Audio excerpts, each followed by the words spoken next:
The consumption of green tea in Japan has a very long history.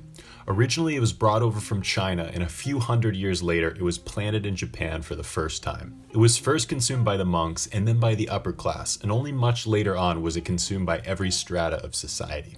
In this episode, we're going to take a brief look at tea in Japan throughout history and learn about the impact of the world's second most popular beverage after water. The earliest records of tea consumption in Japan date back to the 8th century. During this time, the city of Nara was the first permanent capital of Japan, and Chinese teas were consumed by the monks and by the emperor. It was common for Buddhist monks and diplomats to take trips to China and bring back cultural practices, as well as literature and art to share with people in Japan.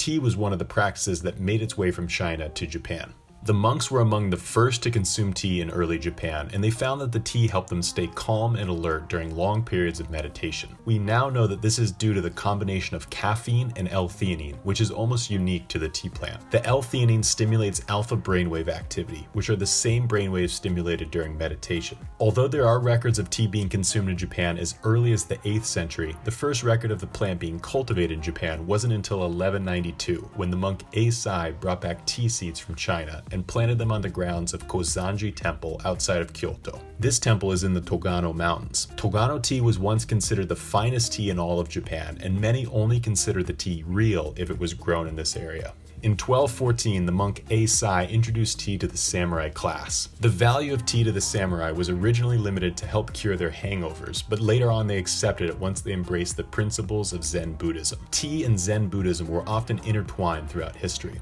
Dogen even included notes on serving tea during Buddhist rituals, and Muso Soseki even stated that tea and Zen are one. In medieval Japan, the consumption of tea became popularized because of the tea ceremony. During the modern tea ceremony, the host prepares a bowl of matcha for their guests according to a strict set of rules and principles. This practice helped promote a strong bond between the host and their guest, as two equals enjoying something as simple as a bowl of tea in silence. For hundreds of years, Uji was the hub of tea cultivation in early Japan, and it still maintains much of that status today, particularly for matcha. Many tourists come to Uji every year to take part in tea ceremonies at Teoan Tea House and to visit the many shops between Uji Station and Byodo-in Temple. In the surrounding areas of Ogura and Uji Tawara, there are many historical sites to commemorate the invention of Sencha and Gyokoro tea. In the 1500s and 1600s, matcha was the primary way to consume green tea in Japan, but that all changed with the invention of Nagatani Soen. This tea grower in Uji discovered that rather than grinding tea leaves into powder, they could be steamed, rolled, and dried to maintain their flavor for long periods of time. They could then be prepared in a teapot and poured into a glass. This discovery allowed Nagatani Soen to popularize the use of Sencha tea, now by far the most common type of green tea in Japan. The childhood home of Nagatani Soen is now a popular tourist attraction, and a nearby shrine was built to commemorate his discovery of Sencha in 1737. Larger Japanese tea companies fund the upkeep of this shrine in order to pay their respects to the father of modern Japanese green tea. If you ever get to visit Uji, it may be worth a short trip over to Uji Tawara to see this site for yourself. An important discovery in the history of Japanese green tea happened at this site in Ogura. A tea merchant by the name Yamamoto Kahei had traveled around Japan to study tea cultivation, and he noticed that certain family farms would cover their tea plants to protect them from the cold. By cutting off the sunlight from the tea plants, it actually made the tea sweeter. He began to implement this method of tea growing, and in 1841, he created a long shaded tea